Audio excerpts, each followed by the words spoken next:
Good morning class. Shri Deepchand Chaudhary महाविद्यालय से मैं आज आपके सामने बी फर्स्ट ईयर का जो हमारा टॉपिक है पर्सनालिटी, आज हम उसमें डिस्कस करने वाले हैं, जो कि हमारा अगला टॉपिक है उपागम। ठीक है, अप्रोचेस। तो यहाँ पे कुछ लोगों के नाम दिए हैं। वैसे तो पर्सनालिटी में कई सारे लोगों ने दिया है, तो ऐसे हम सब लोगों के नाम यहाँ पे नहीं बता पाएंगे। ठीक है, वो आपके सिलेबस में भी नहीं है, तो आप इतना जितना आपके लिए इम्पोर्टेंट है वो आप देख लीजिए।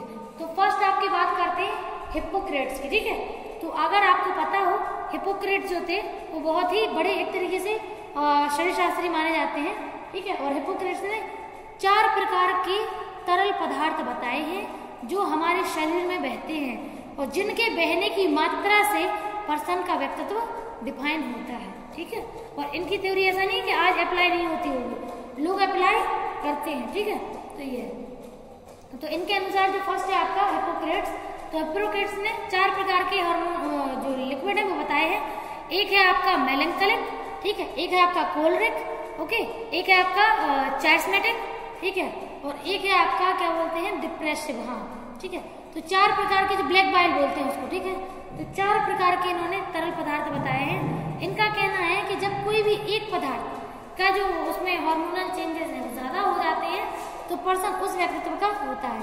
जैसे एक जो आपका है ब्लैक बाइल, उसका मतलब होता है उदासीन प्रवृत्ति, मतलब अगर वो तरल पदार्थ ज्यादा बहता है तो पर्सन उदासीन व्यक्तित्व का हो जाता है। ठीक है, एक होता है आपका कोलरिक यानी कि गुस्सा स्वभाव वाला। ठीक है, तो अगर कोलरिक ज्यादा बहता है तो पर्सन को गुस्सा बहुत आता है। ठीक है, और थर्ड है आपका फ्लेगमेटिक। ठीक है, तो फ्लेगमेटिक में अगर फ्लेगमेटिक रहते हैं तो पर्सन बहुत ज्यादा खुश मिजाज रहते हैं। ठीक है, मतलब ऐसे मान के चलो कि वो आपके शांति पसंद होते हैं। ठीक है, हाँ, फ्लेगमेटिक हो गया, आपका कोलरिक है, ठीक है, फिर ब्लैक बाइल है, ठीक है, और एक है आपका सैंग्विन। ठीक है, तो सैंग्विन का जो पर्सन होता है वो शांत मिजाज का होता है। ठीक है, ऐसे इन्होंने 4 प्रकार की पर्सनालिटी को बताया है। अब इसके बाद आते हैं क्रैशमर। तो क्रैशमर ने अपना कुछ ही अलग बताया है। ठीक है, तो क्रैशमर ने क्या किया, क्रैशमर ने एक थ्योरी ली। उन्होंने क्या बोलते हैं चार जो चीजें हैं 4 बता दी। ठीक है, तो इसमें आपका एक तरीके से क्रैशमर शेल्डन की जो थ्योरी है वो काफी हद तक मिलती जुलती थ्योरी है, ज्यादा डिफरेंसेस दोनों थ्योरीज में नहीं है। क्यों? क्योंकि इन दोनों ने आपका जो विशेषताएं हैं व्यक्तित्व की वो दोनों रूपों में बताई हैं। एक तो शारीरिक गठन के रूप में भी, मतलब शरीर का कैसा क्या विकास होता है उस रूप में भी, और दूसरा इन्होंने क्या बताई है, दूसरा बताइए आपका मानसिक विकास के रूप में भी।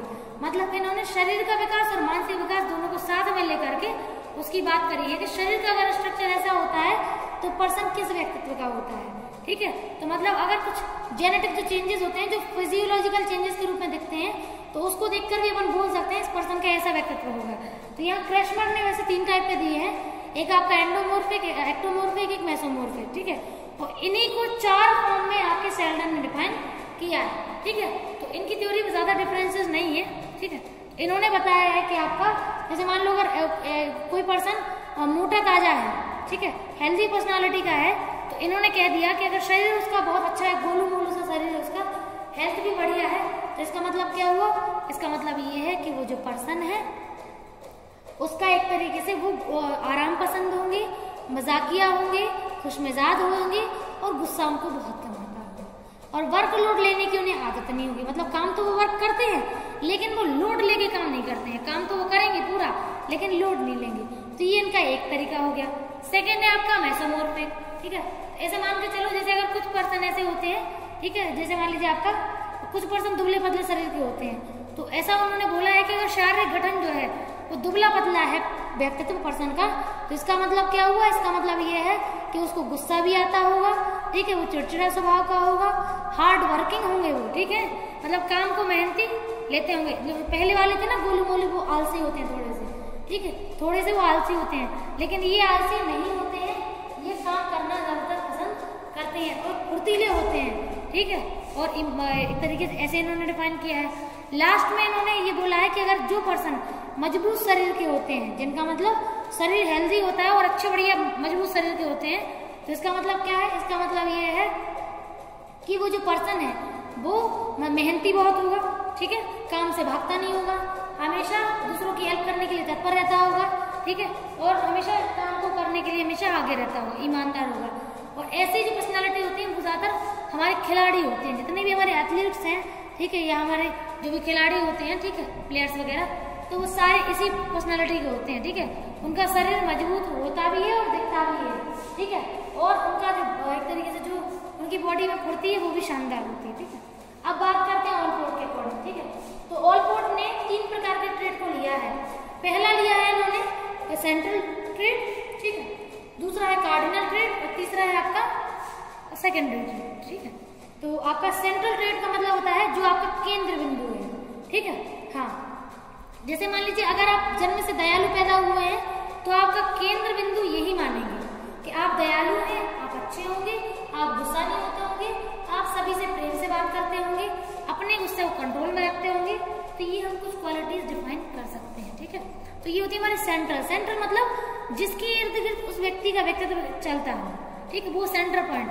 अगर मान लीजिए हम किसी को बुरा कहेंगे तो वो जो बुरा है उसी के इर्द गिर्द उसकी पूरी पर्सनैलिटी को डिफाइन कर सकते हैं, ठीक है, क्राइटेरिया उसी से ले सकते हैं।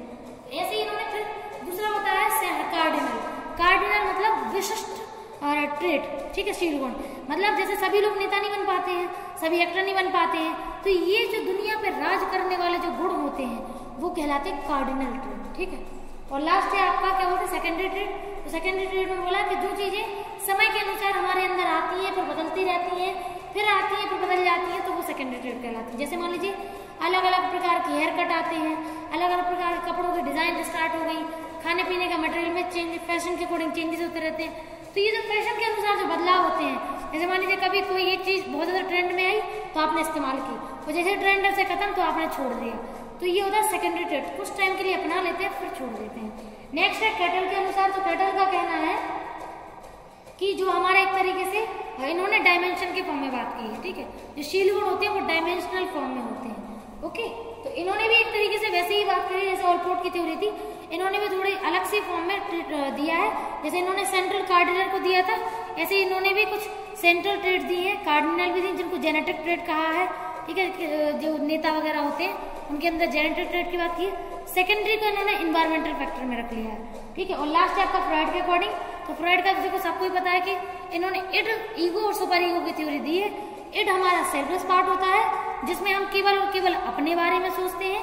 सुपर ईगो हमारा सामाजिक पार्ट होता है जिसमें हम केवल और केवल दूसरों के बारे में सोचते हैं। लेकिन इड ऐसा होता है जो दोनों को बैलेंस करके रखता है, ना आप अपने बारे में ज्यादा सोचिए ना दूसरे के बारे में, जिससे आप बैलेंस रहेंगे, और बैलेंस रहेंगे तो काम करने में दिक्कत नहीं होगी, ठीक है। क्योंकि अगर एक कोई भी पार्ट हाईलाइट होता है तो दूसरा दब जाएगा, तो इस वजह से क्रिमिनल एक्टिविटी होने के काफी चांसेस बढ़ जाते हैं, ठीक है। तो यहाँ पे इन्होंने अहम और पराअहम की बात करी है, ठीक है।